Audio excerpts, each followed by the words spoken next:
Call 877-RACE-WIN, 877-722-3946, or visit partingglassracing.com. No matter where in the world you are, the excitement of wagering on live horse racing is just a click away. CapitalOTB.com offers live streaming, free past performances, analysis and selections from professional handicappers, and a simple, safe, and secure wagering platform. And best of all, it's surcharge-free. CapitalOTB.com, the better choice. Welcome back to Down the Stretch, everyone. I'm Mark Asano. My thanks to Steve Christ once again for having joined us in the 85-mile to Cozine for the Nehruds and Walter Guerra by 2 1/4 over Palace Music and Al Mamoon.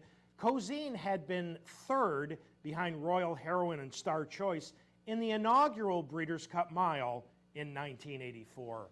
Our next guest this morning produced a major upset in the 1994 Breeders' Cup Distaff with One Dreamer. He'll be looking for a mild upset next Friday with Marketing Mix in the filly and mare turf. Joining us live via telephone from California, Mr. Tom Proctor. Tom, Mark Casano welcoming you back to Down the Stretch. Hey, how you doing? Good, Tom. How are you? Good. Everything's good. That's wonderful. Tom, let's talk about your wonderful filly Marketing Mix. We're going to begin with a look at the Beverly D Tough Beat. As we pick it up going to the far turn for our audience, she's sixth on the rail in the Glen Hill Orange and Black. Julian got stuck in behind while the eventual winner, I'm a Dreamer, got the jump on you. Tom, talk about this effort by your filly. Well, I thought she run good, and I really couldn't fault Julian too much there. I mean, that's racing. I thought at the 8th pole you'll see my mares out in the clear, 2 lengths behind the eventual winner. And, I mean, we come up short. Sometimes you just get outrun. Tom, being based in Chicago pretty regularly for many years, I mean, this is the premier race for fillies and mares. How tough a beat was that? Still there?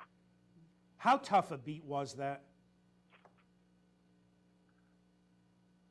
Guys, do we still have Tom?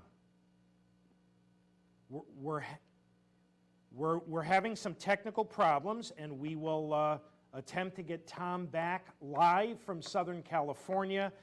You saw there where, and Tom said he couldn't fault Julian much, but Julian did get stuck in behind, and I'm a Dreamer got the jump on Marketing Mix.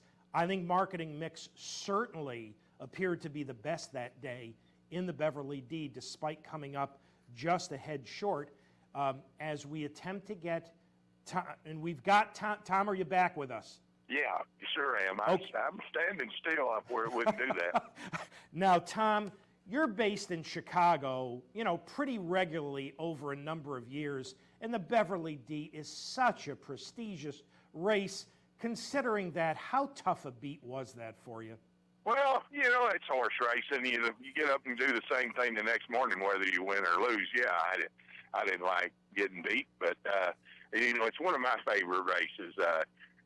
You're invited to run, and it doesn't cost you an arm and a leg to run like the Breeders' Cup does, where it's, you're putting up $60,000 to run, and of course you're running for $2 million, but they only give you about 54% of the pot. So I've always didn't think it's as good a value as like being able to run in some of these. Like in New York, you got the Garden City and those kind of races, and those races are very prestigious and they're very nice to win. The QE2 at Keeneland and stuff like that.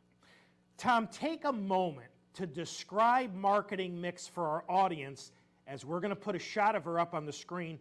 Take a moment to describe her physically, what she like mentally, what she like to train. Well, she's definitely, I say she's kind of European looking. She's a little, she's not what you call a big, beautiful horse, but, when she wins, I think she's gorgeous. Mentally, she's the best I've ever been around. Most good horses I've had, they're a little edgy, very much like you're hoping they don't light the fuse too early and all that. This mare, when you run her, you get confidence because she could go to sleep in the paddock. She don't care. And just for a trainer, it's so much easier to deal with. And she's a pleasure to be around the barn. She's a little bit of a treat whore, and she gets a lot of peppermints from me. Tom, she is just ultra consistent. 10 lifetime starts on turf, 9 times first or second. What makes her so consistent? Well, most of these fillies run on the turf or run long distance. I've had a few that can run in the last few years, and I'm a firm believer that they run intelligent. They put themselves in a good spot, and they're happy with that spot, and they don't waste energy around the first turn or the early part of the race.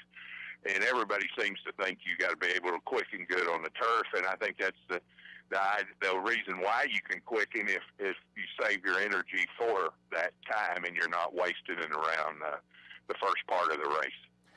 You brought her out to California early and ran her in the Rodeo Drive. As we pick it up for our audience around the far turn, she's going to be moving quickly from third. Talk about this big effort, if you would. Well, Mr. Lavin's kind of a big California, and we just brought her out there, and we were looking to win a Grade 1. And she tends to want to like the ground a little firmer. She can win on the soft turf, and she has previously, but I think she prefers the firm going, and showed that day she definitely enjoyed it. Tom, this was the first time Garrett had ridden her since she was a 3-year-old. What do you have to say to you after the race? Well, he thought that